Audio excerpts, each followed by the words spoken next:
Playing a little 1-3 at Casino Caribbean. In our first hand, the $10 straddle is on. 2 people limp, and I've got ace jack offsuit.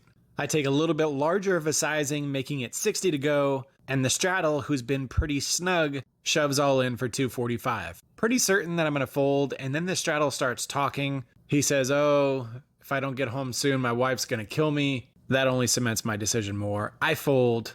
He ends up staying for another 45 minutes. So I'm pretty sure he was fishing for a call. Better luck next time, my friend. Next hand, we've got King Jack. I raise it to 15 and get calls from the cutoff and the big blind. We hit top pair on a Jack 6-3 with 2 clubs board. I continue for 20 and the big blind check raises to 80. My hand's a little bit too strong to fold right now, so I put in the call and the turn is no help as it's the 7 of clubs. My opponent continues for 75. If he's check raising me with a draw, he's gotten there. If he's check raising me with a set, well, I'm drawing dead. I think it's time to go ahead and give up. I make the fold and never find out if it was a good one. $6 straddle is on, 2 people limp, and I bump it up to 45 with some suited connectors, 9-8 of diamonds. The big blind calls and the button calls.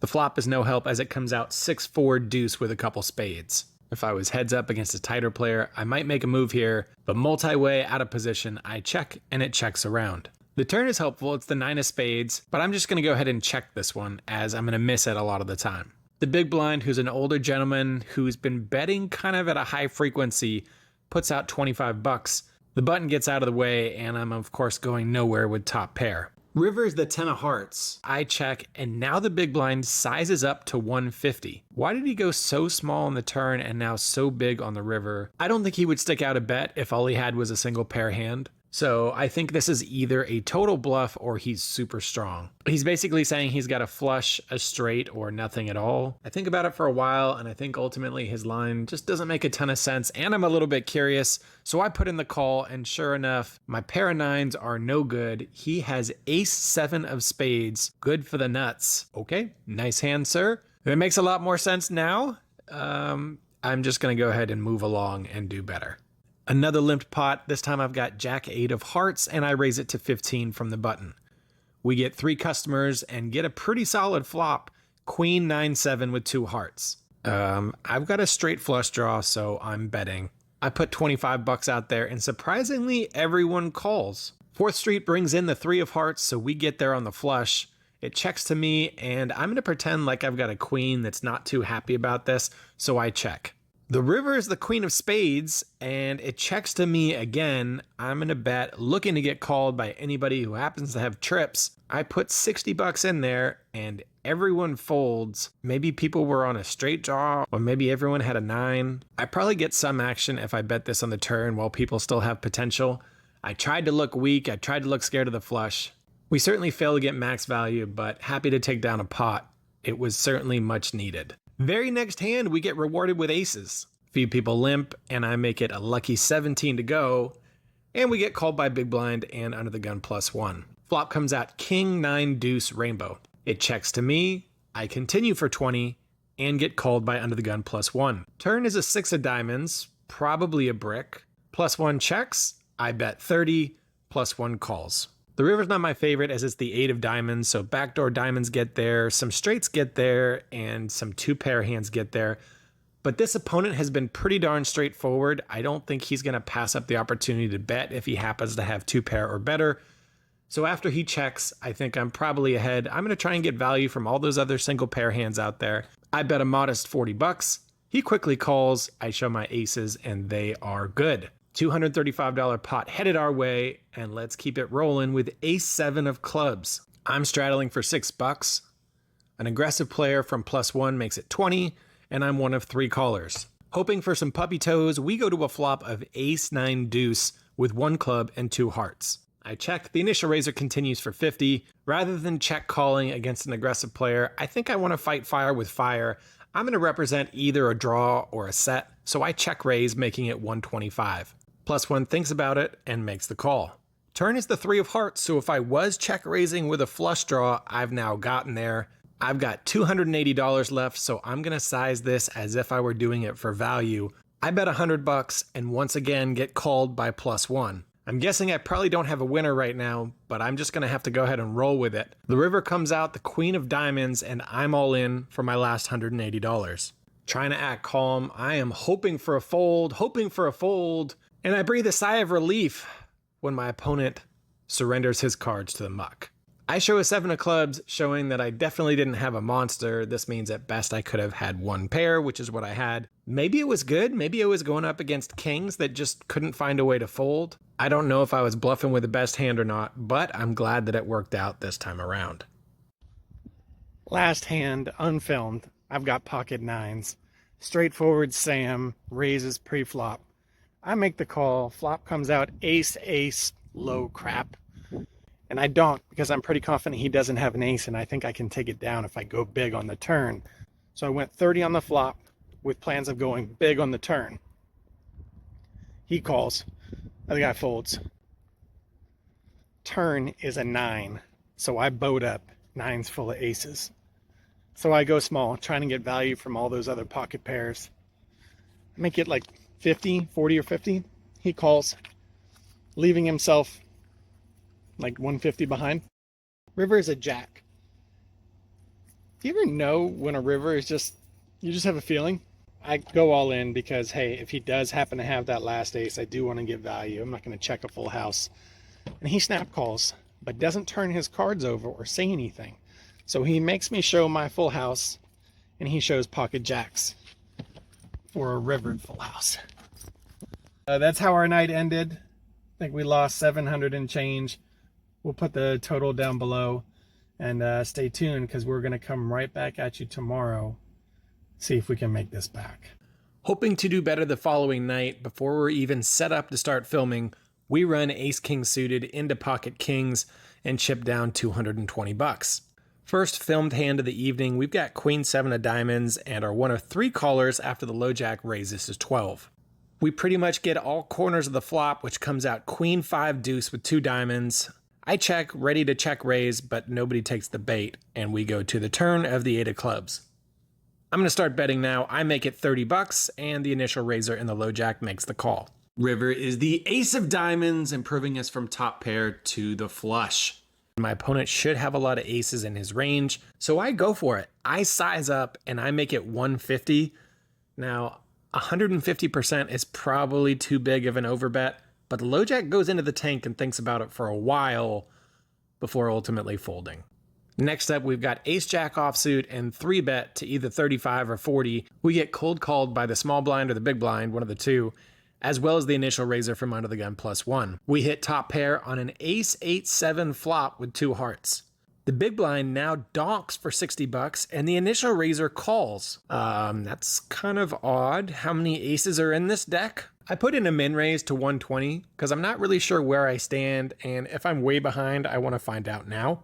In hindsight, I think I should go a little bit bigger if I'm really trying to figure out where I stand, or I should just make the call, as both other players put in the extra $60 to see a turn, which comes out the 4 of spades. It checks to me, and I've got $234 left. I think there's one move, and that's to rip it all in. That's what I do. The player in the blinds goes into the tank and looks at me, studying me like a hawk, trying to figure out if I'm bluffing or not. After a good 25-30 seconds, he puts in the call, +1 folds, and I have a feeling I'm not in great shape. The river's the 6 of clubs. I say just an ace, and he turns over ace queen offsuit. That's the way it's been going lately. A lot of second best hands. This is the same kid who got us earlier with kings against ace king. And now that he's won 2 bigger pots against me, he gets up and goes immediately over to the blackjack table. Look, in a cash game, you can do anything you want. You can play as long or as little as you want. It's not great etiquette to take a big pot off of somebody or 2 and then leave immediately after. In reality, I'm the one who played poorly. The only person I should be mad at is myself. Queen jack of clubs from the hijack, I raise to 15, and the small blind makes a call. Once again, we hit top pair on jack 10-10. I continue for 15, and the small blind puts in the call.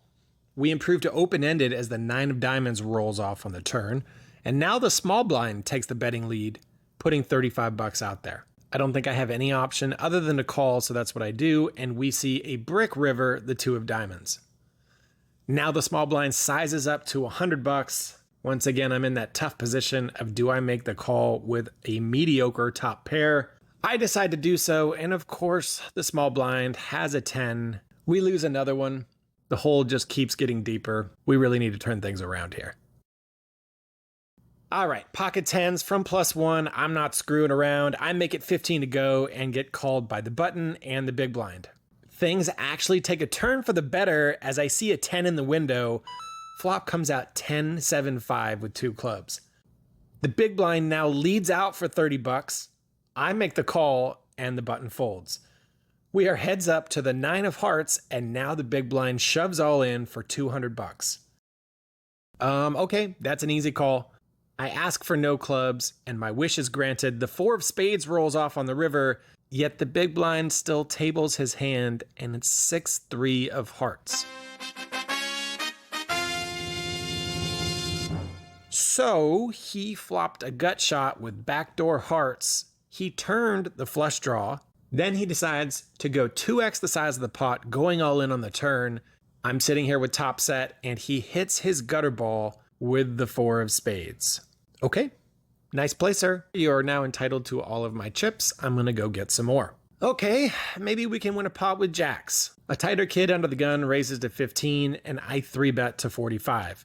He makes the call, and I'm a little bit suspicious because he's probably played 3 hands in 2 to 3 hours, hoping for a low flop, and that's what we get. It comes in 8-7 deuce rainbow. He checks, and I continue for 50. Just happy if I end up taking down a pot of any size at this point.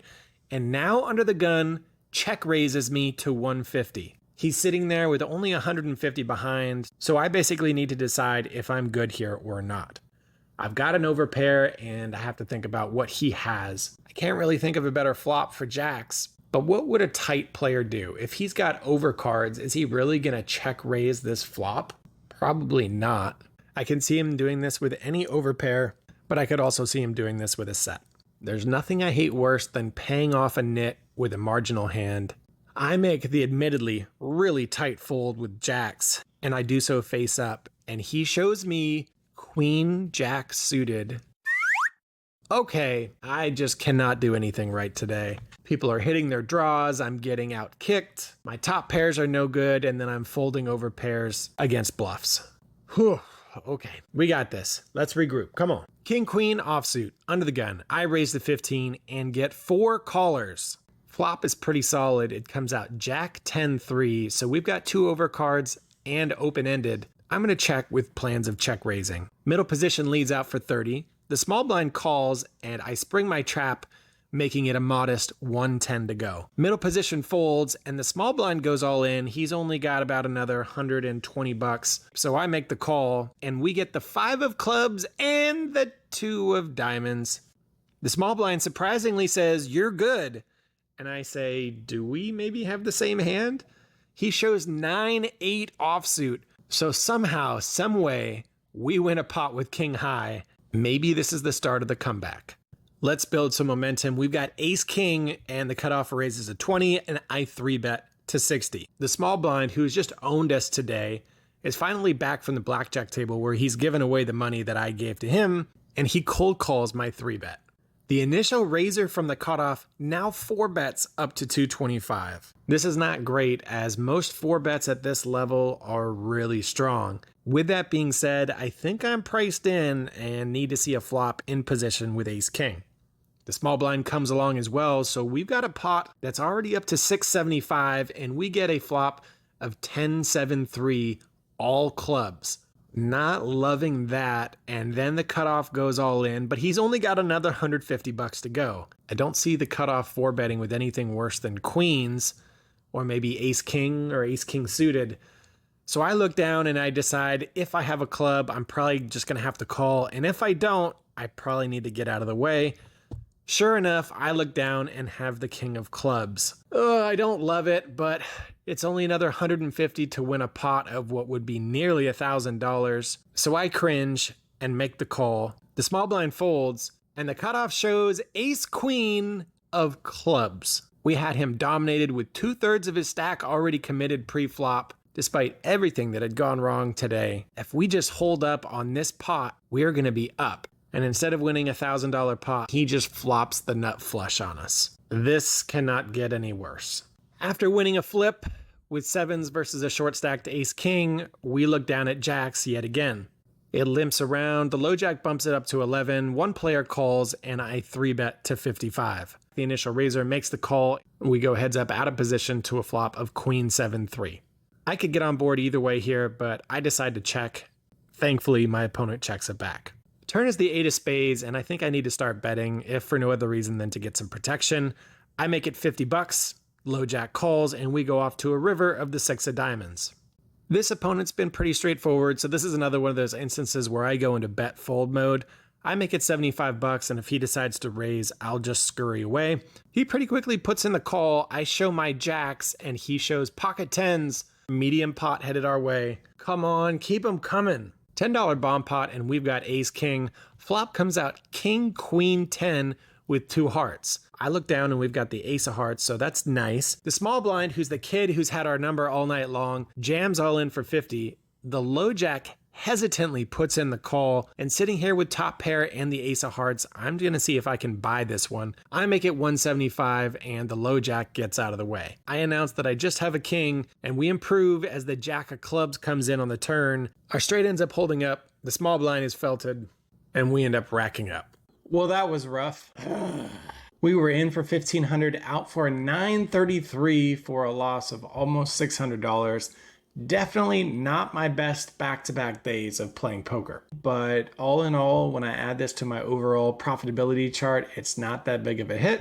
So that's one of the benefits of tracking your wins and losses. When you do go through like a little bit of a mini downswing, you can go ahead and look, put it into context, and realize that these things happen. One thing I think I did a lousy job of was making big folds. In the first session, I did a solid job of letting things go early on, and then eventually I decided it was my duty to put up a fight and make a big call on nearly a pot-sized bet with just second pair. That was a bad call. In general, at this 1-3 level, and sometimes even at 3-5, making a big call is not profitable over time. Sure, you're gonna catch people bluffing here and there, but for the most part, people do not fire multiple barrels. People are not bluffing with nothing.